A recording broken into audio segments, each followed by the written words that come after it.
তো আজকে আমরা জানবো কিভাবে একটি ফেসবুক এর যে পেজ আমরা ডিলিট করতে পারি। আমরা কিন্তু একটি ফেসবুক অ্যাকাউন্টে অনেকগুলি পেজ আমরা কিন্তু ক্রিয়েট করেছি, কিন্তু এখন আমাদের সেই পেজগুলো কাজে লাগছে না। তো এখন আমরা কিভাবে ওই পেজগুলোকে ডিলিট করব সেটাই আজকে দেখাবো। তো ভিডিওতে যাওয়ার আগে যদি ভিডিওটি ভালো হয়ে থাকে তাহলে অবশ্যই লাইক ও কমেন্ট তার সাথে ফলো করে পাশে থাকবেন এরকম আরো নিত্য নতুন ভিডিও পাওয়ার জন্য। তাহলে কথা না বলে চলুন তাহলে ভিডিওতে যাওয়া যাক। আপনি যখন স্ক্রিনটাতে লক্ষ্য করুন, আমি স্ক্রিনে দেখাচ্ছি আর আপনারা সেখানে লক্ষ্য করুন। তো আমাদের সরাসরি চলে যেতে হবে ফেসবুক পেজে।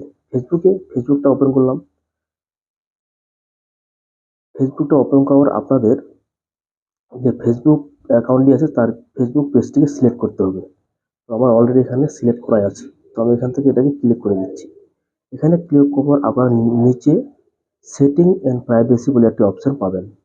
সেটিং এন্ড প্রাইভেসি বলে এখানে আপনারা ক্লিক করবেন। এখানে ক্লিক করার পর আপনারা আবার সেটিং অপশনে ক্লিক করবেন। সেটিং আবার ক্লিক করবেন। এখানে ক্লিক করে আপনাদের এখান থেকে বের করে নিতে হবে অ্যাক্সেস কন্ট্রোল নামে একটি অপশন। এর নিচে আপনারা অলরেডি পেয়ে যাবেন এই যে অ্যাক্সেস এন্ড কন্ট্রোল, এই অপশনটিতে আপনারা খুঁজে বের করবেন। খুঁজে বের করার পর এখানে আপনারা ক্লিক করবেন। এখানে ক্লিক করার পর আপনাদের এরকম একটা ইন্টারফেস ডিরেকশন এন্ড ডিলেকশন এরকম একটি পেজ ওপেন হয়ে যাবে। এখানে আপনারা ক্লিক করতে হবে। এখানে ক্লিক করবেন। এখানে ক্লিক করার পর আপনারা দেখেন এরকম একটি ইন্টারফেস শো করবে।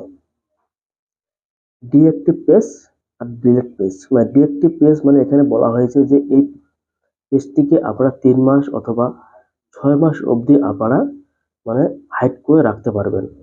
যদি আপনারা চান যে আমি পেজটিকে রাখবো না, একেবারে চিরতরে ডিলিট করে দেবো, তাহলে আপনারা নিচের যে অপশনটি আছে এখানে আপনারা এই যে নিচের অপশনটি এখানে আপনারা মানে সিলেক্ট করতে হবে। আমি এখানে সিলেক্ট করে দিচ্ছি ডিলিট পেজ।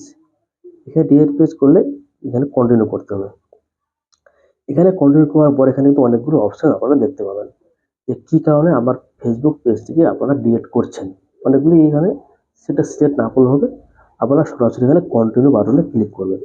এখানে কন্টিনিউ বাটনে ক্লিক করে দিচ্ছি। এখানে ক্লিক করার পর আপনাদের এরকম অনেকগুলি ইন্টারফেস আসবে। আপনারা এখানে দেখতে পাচ্ছেন আমরা যে ফেসবুকের যে পেজটি রয়েছে সেখানে অনেকগুলো কিন্তু ভিডিওস রয়েছে, ফটোস রয়েছে, আর কিছু অন্য কিছু জিনিস পাবলিশ করা থাকে। সেগুলো কিন্তু আপনারা এখানে সেভ করতে পারেন বা এখানে আপনারা পিডিএফ আকারে ডাউনলোড করতে পারেন, ট্রান্সফার করতে পারেন। অনেক কিছু ফিচার্স রয়েছে। যদিও আমার ওই ফেসবুক পেজটিতে কোনো রকম কিছু ইনপুটের কিছু জিনিস নেই, আমরা ডাইরেক্ট পেজটি ডিলিট করে দেবো। তো আপনাদের সরাসরি কী করতে হবে, ডাইরেক্ট কন্টিনিউতে ক্লিক করতে হবে। এই কন্টিনিউ এখানে ক্লিক করবেন। এখানে ক্লিক করার পর আপনার ফেসবুকের যে পাসওয়ার্ড, এই যে দেখেন আপনার ফেসবুকের যে পাসওয়ার্ড, সেই পাসওয়ার্ডটি এখানে এন্টার করলে কিন্তু আমার ফেসবুক পেজটি ডিলিট হয়ে যাবে। তো আমি চাই না যে আমার ফেসবুক পেজটি ডিলিট করি। আপনারা এখানে ফেসবুক পেজের যে পাসওয়ার্ডটি দিলেই কন্টিনিউ করলে কিন্তু অলরেডি ডিলিট হয়ে যাবে। তো এই ভিডিওটি এই পর্যন্ত। দেখা হচ্ছে আরেকটি নতুন ভিডিওতে। যদি ভিডিওটি ভালো হয়ে থাকে তাহলে অবশ্যই লাইক ও কমেন্ট তার সাথে ফলো করে পাশে থাকবেন এরকম নতুন নতুন ভিডিও পাওয়ার জন্য। চলুন দেখা হচ্ছে নতুন আরেকটি ভিডিওতে। সবাই ভালো থাকবেন, সুস্থ থাকবেন।